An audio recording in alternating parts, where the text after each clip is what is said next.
tuh. Kurus banget. Wah, ini nih seru nih. Tuh, nih bundanya Cherry. Wah, jago. 2 tak juga ya. Pemain Vespa.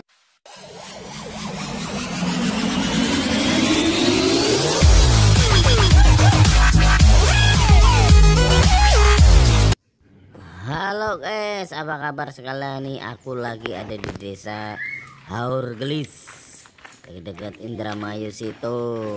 Kira-kira mau kemana? Haha, ikutin aku. Cus.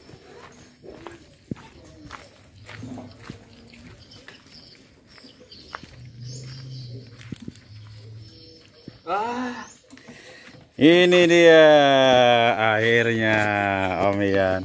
Ini yang mau transaksi ya. Keren. Taunya PC ini aja. Hah? Taunya tadi. Ini unitnya Ijet Bagong 55. Ini 55.000 apa? Yang 1000 itu. Ini 1000. Hah? Yang kecepit ya. Pakai baju dulu ah. Ah, santai baik atuh. Keren ya. Nanti kita kulik Om Ian. Ya kan ayam. Catering, tumpeng, pekakak. Oh iya. Enggak. Jadi lebih spesialis ke tumpeng, ayam, apa catering? Cateringan. Oh. Pekakak ayam. Pekakak ya. Jadi Kalau kalau ini sih lebih ke hobi sebenarnya ya, makanan paling kalau pribadi. ada acara kayak gitu. Oh. Misalkan kayak acara Vespa ngecamp bareng baru Wah. Ini kalau Om dan Tante di sini semua nih baunya nih wangi banget. Bikin tambah lapar. Oke, sambil ngobrol ya Om. Siap. Oke, namanya Om Ian. Kalau nama aslinya siapa Om? Sofyan Hadi. Wih, Mas Sofyan Hadi, ganteng seperti orangnya. Kalau ngeliat foto-fotonya sih dulu kurusan juga ya Om. Kurus banget. Kurus banget. Kurus banget. Wah, ini nih seru nih. Tuh, nih bundanya Cherry. Wah, jago. 2 tak juga ya. Pemain Vespa. Jadi memang sebelum pegang hijab udah main di Vespa dulu ya? Di Vespa dulu dan memang kenal komunitas ya dari Vespa gitu. Dari Vespa ya? Vespa, jalanan seperti apa, solidnya seperti apa.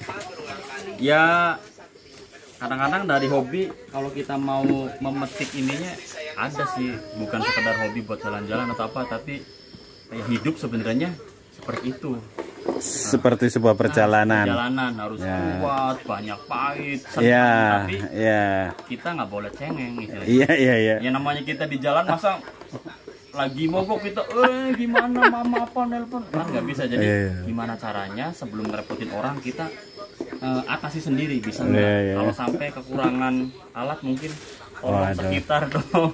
Tapi bisa disambungkan. Ya hidup kan memang harus seperti itu. Iya. Kalau bisa. Tadi saya hampir nangis tuh.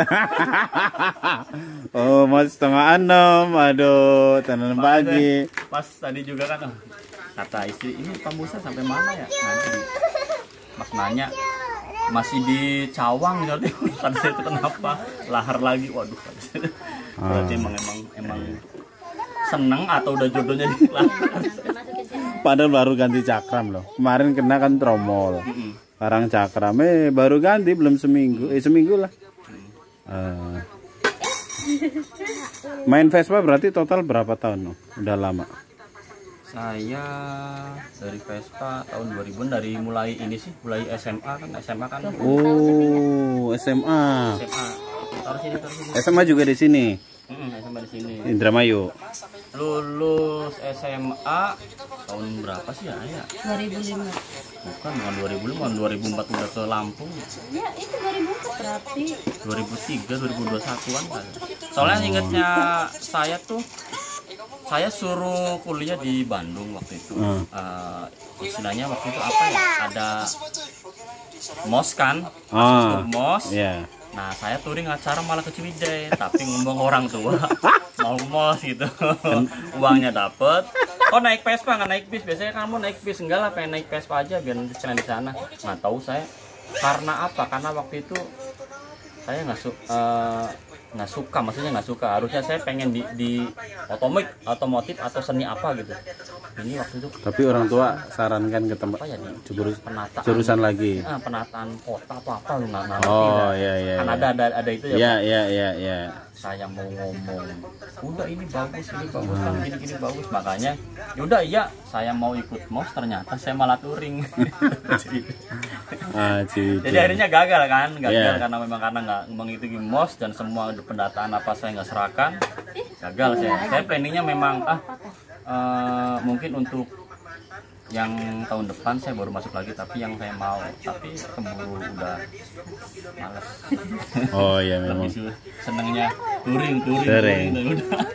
Yang beberapa teman-teman juga ya gitu karena udah asik di jalan. Udahlah, udah nikmatin aja kata saya itu. Ya memang mungkin kuliah juga perlu, tapi lebih banyak namanya hidup kadang lebih ke apa ya? Keahliannya kitanya juga sih. Istilahnya ijazah kita setinggi apapun, kalau kita tidak punya keahlian atau apapun, Ya setuju. baku Setuju. di situ aja gitu. Ya saya cenderung orang yang suka lebih skill ketimbang ijazah. Jadi pikir saya untuk bertahan hidup yang penting skill, ya kejujuran aja terutama. Iya, Udah attitude. gitu, insya Allah juga Iya ya, jalan. betul. Di luar negeri ijazah jarang dipakai. Jarang dipakai. Lebih dites. Kan saya juga tahun berapa kan pengalaman juga ke Taiwan juga kan. Oh. Pernah berangkat ke Taiwan. Terus nyampe sana ternyata banyak pekerja Taiwan juga yang terutama saya kan kadang lebih ke orang yang bertato susah untuk dapat kerja untuk di Indonesia loh Pak. Ya betul. Tapi giliran saya ke sana ternyata semua itu nggak jadi halangan, yang penting kita ada kemauan kerja. Banyak orang sana yang punya tato, maaf juga yang misalkan matanya nggak lurus gitu kan, ada yang kayak gitu. Terus ditato. Atau yang apalah gitu. Tapi kalau dia punya kemauan kerja di Taiwan, Laku. silahkan lah, Ya, lakukan. Yang penting kamu mau kerja dan bener. Ya. Kerjanya harus seperti ini dan kamu mau Ya. melakukannya, itu bukan masalah. Jadi ngomong-ngomong Om, tato pertama kali tahun berapa nih? Ini Om ini suka seni kayaknya. Omnya juga seni ya nih tatonya ya. Aduh, keren, saya suka seni juga, cuma nggak sampai ke tato. Karena profesi jangan pakai tato. Pengen sih. Ini masanya istri, silahkan nggak apa-apa kalau pengen punya tato, juga istri juga ditato juga ada. Nggak pertama kali tato Saya SMA pertama atau udah? tato lulus SMA Berarti tahun 2004-an tuh. tahun 2002 2001 Pak. Oh, berarti lulus SMA tahun 2000 dong. 2001 kalau nggak salah saya. Gitu ya. Saya maksudnya 2021 lulus, namanya baru lulus kan kadang pengen kerja. Oh iya. Jiwa Nemu juga, akhirnya kan ya lari ketemu Vespa, dan saya sering lebih melamar kerja kemana pakai Vespa. Ternyata awalnya itu Pak, menikmati kan ya, waktu kendaraan sekolah juga kan memang Vespa juga kan. Itu 2001, tato pertama 2002 2003 kalau nggak salah ini saya. ini ya. Oh iya, tapi udah berwarna ya. Keren itu Dulu berarti. saya kan kadang-kadang tato bukan sekedar pengen tato, ambisi tato, Iya. pengen full ya cepet banyak Iya, gitu. iya. Enggak, jadi ada momen-momennya gitu. Iya, itu yang paling. Saya mau waktu itu memang ada sedikit sama orang tua kan, konflik kayak gitu, ribut, namanya orang tua sama anak kadang. Anak muda Iya, Pak, biasa gitu. ya. Dulu saya Nih. ngalamin. Nambah lagi. Enggak, tulisan yang ini awal ya anarki, maksudnya anarki, istilahnya pemikiran saya anarki kan kacau. Iya. Yang ini. Tapi banyakan memang di jalan sih. Di jalan ya. Kamu main sini nih, nanti Dapat. kalau mau main kamu mau apa? Dia bisa nato ya. Saya nanti bikin tato dong. Yo, yang penting masuk sini dulu. Jadi ada yang Tangerang, ada yang Jogja, ada yang Banjar. Ini teman sendiri juga. Ini juga teman sendiri juga, tapi lebih banyak yang dari teman gitu. Kamu main sini nanti dikasih kenang-kenangan. Pernah main, bagus sih bikinannya, tapi saya lagi nggak pengen. Jadi saya kan nggak ambisi Pak. Iya. Jadi kalau untuk ambisi kayaknya saya mungkin udah nggak ada tempat lagi. Mau naruhnya di mana, cuman enggak. Saya nggak mau tato bukan karena ambisi biar keren atau biar apa, enggak. Ya, saya menyukai seninya aja gitu. Gitu seni ya. Yang menyukai seni kan bukan harus yang tato yang banyak. Iya. Tato satu pun, tapi berarti ya ini tanda saya menyukai seninya gitu. Iya, betul. Kalau di Bali malah itu sangat seni sekali ya di Bali, bukan? Oh iya, mungkin para om tante ini tato begini bukan karena preman ya. Hatinya itu loh. Hatinya Hello Kitty ya, seperti warna Vespanya tuh. Wajahnya sangar tapi hatinya Hello Kitty. Oke ya. Charger. Kalau di Bali itu tingkat seni dan sangat dihargai ya. Oke. Ini mungkin yang lain juga pada penasaran Om. Saya juga penasaran. Digimbalin itu tambahan atau memang asli?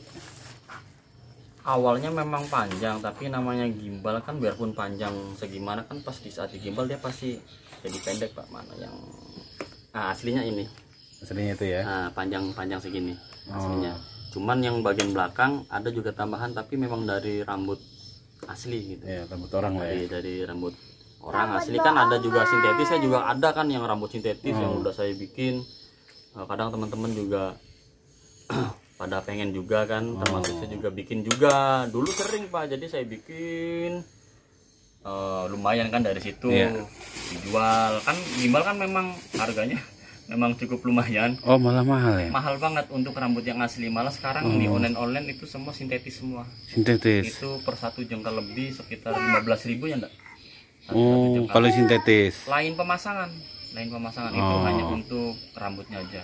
Tapi kalau untuk rambut yang asli itu justru mahal ya? Karena ini sih mulai ada yang cewek-cewek yang pakai rambut yang disambung itu jadi mantan saya dulu gitu ya.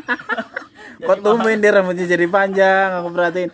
Oh gitu ya, rupanya dia disambung. Tadinya kan nggak dipakai Pak, saya memang dulu jadi lebih sering ke salon yang cewek sih, karena yang cewek pasti potongannya paling enggak 1 jengkal lebih panjang kan? ya. Saya ngobrol sama orangnya, teh kalau dapat rambut mendingan dikumpul di depan.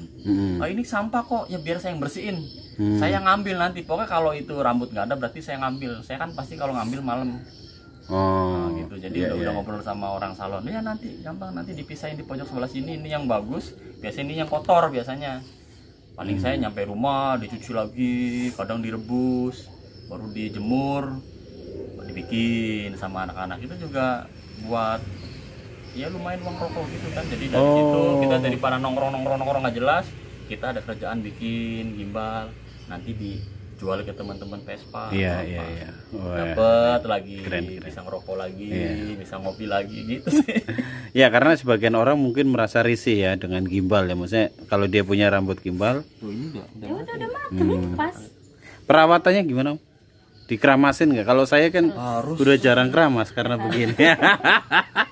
Dulu istri juga kan waktu pernah jalan ke Jawa Timur saya gimbal. 2011 saya gimbal kecil-kecil banget. Ya perawatannya lebih ekstra daripada rambut-rambut yang rebondingan yang lurus-lurus itu. Malah lebih ekstra ya. Aduh harus Pak. Sekarang Enaknya nggak usah nyisir doang ya. Cuman nggak nyisir, istri kan waktu itu seneng digimbal karena nggak disisir. Padahal orang tuanya, aduh kamu tuh ya biarin. Ya memang saya kan waktu dulu main masih pacaran juga kan rambut gimbal, udah gimbal dipotong, mohak kan, jadi mertua saya lebih ya emang ya jangan seperti itu lah katanya. Yang penting cuman fisiknya aja seperti itu, tapi artinya nggak bersyukur ya mertua restu ya. Alhamdulillah Pak. Iya. Karena kan banyak orang zaman dulu kan berpikirnya Pak, negatif saya kan. awalnya juga intinya saya rumah tangga nggak neko-neko, saya tanggung jawab sebagai suami, saya bertanggung jawab, saya ini istilahnya sebagai ayah kan. Tapi di lain itu sisinya saya juga harus menonjolkan kan, saya itu seperti ini. Tapi saya tidak lupa dengan tanggung jawab saya gitu. Dan saya pengen robos, maksudnya gimana ya? Jangan memandang istilahnya rambut gimbal atau tato pun dengan sesuatu yang negatif. Nah, saya harus berani, saya harus berani tanpa harus, daripada saya banyak keluar gini kan kadang nggak perlu juga. Saya lakukan dengan cara saya, dengan style saya seperti ini, tapi saya sama loh sama bapak yang rambutnya cepak gitu atau rambutnya yang gimana, saya yang botak, tanggung jawabnya sama loh ya gitu. Saya sama loh kayak gitu juga. Cuman ya intinya semangat buat yang muda yang masih seneng style, tapi dia harus tetap punya tanggung jawab. Itu aja sih. Iya, iya. Pengen jadi Oke. contoh juga gitu. Pertanyaan terakhir deh sebelum ini tuh soalnya tom yamnya udah mateng. Biarkan orang Cirebon ngiler. Oke, berarti ini ketemu istri teman sekolah atau Beda jauh. Saya dulu banyak sama, bisa bilang nakalnya saya sama kakaknya dia. Nah, kakaknya dia satu angkatan, sekolahnya bareng. cowok? Nah, itu juga saya terima kasih juga sama, kan dia kan udah tahu Iya, siapa iya. saya, Pak. Istilahnya makasanya kita mabok bareng apa segala bareng gitu. Saya tapi Kakaknya deketin adiknya gitu kan. deketin adiknya, kakaknya wis monggo ngono Ya, ya. ya terus Poles. ya awalnya mungkin siapa orangnya yang mau adiknya dikasih orang-orang kayak saya kan. Cuman orang kalau nggak dikasih kepercayaan, gimana dia pengen berbuat Betul. lebih baik lagi, Pak. Setuju. Itu dia seperti itu. Jadi kayak mertua saya juga banyak omongan yang tanda kutip lah, tapi saya percaya. Makanya dari kepercayaan itu saya nggak mau sia-siakan nyampe sekarang. Itu buat patokan saya nggak mau niat. Nah, pertanyaan terakhir, Mbak, kok mau sih, Mbak? Udah tahu tuh Kalau kok. udah jodoh mau Kalau udah- Kayaknya oh, ini iya. kayaknya mungkin dia beli ciki, dapat hadiah namanya saya kali itu, Pak. Oke. Sopnya Nadi gitu. Iya, iya, Wah, iya, jadi iya. cari mungkin. Iya, wah seru ya. Jadi kalau jodoh, apapun bentuk kita, rupa kita, kondisi kita, pasti yang di atas merestui hingga sekarang. Oke, Amin, amin. ini percakapan kita Lur di Indramayu, kampung apa? Haurglis. Haurglis. Oke, Haurglis ya. Oke, terima kasih Lur. Ini sorry, mungkin teman-teman banyak yang belum kenal. Namanya boleh disebutkan? Halo, nama saya Nita. Nita. Ini Om Ian dan ini Om Mas Watan. Terakhir Mbak Cherry. Oke, kita makan tom yum dulu ya, Lur. Oke, bye. Oke. Enak, kenyangnya pas. Waduh, dalam sekejap udah ludes. Super enak. Jadi bumbunya dibikin sendiri, baru isiannya yang beli ya. Jadi memang Sama bakso. yang menambah nikmatnya di bumbunya ini, terus ditambah jeruk ini. Wah, semakin wangi. Wah, mantap. Kenapa? Dan inilah mobil hijet kesayangan daripada Om Ian Cherry. Hijet 55 tapi yang 1000 cc. Wah, banyak stiker. Artinya Om Ian udah sering ikut kopdar nih. Jalan terus. Berwarna putih. Wah, asik ya kalau mobil berwarna putih, kayak mobil-mobil zaman now. Banyak sekali mobil putih di jalanan. Nah, mobil ini lumayan mobil klasik. Nah, lihat saja ada tulisan yang disematkan Dapur Cherry. Nama Cherry diambil dari nama anaknya yang kedua. Ini penampakan depan ya, seperti biasanya sudah dipasang topi, juga dipasang refleks sebagai tempat-tempat barang-barang yang dibawa seperti biasanya. Wah, joknya sudah dimodif kulitnya ya, sarung joknya. Ini penampakannya ya, sangat simpel tetapi menarik hati. Wow, di belakang juga sudah dimodif lagi untuk joknya. Karena memang keluarga ini keluarga yang suka sekali touring, suka sekali kopdar, sehingga dibutuhkan tempat yang nyaman secara khusus buat anak-anaknya bisa istirahat dan tenang. Wah, ini barang-barang cadangannya. Hahaha, asik bisa mereview hijet ini ya. Tuh, lihat tuh. Wow, ditambahin kasur sama bantal, seperti hotel berjalan deh pokoknya. Oke Lur, terima kasih, tetap kompak, salam 3 piston.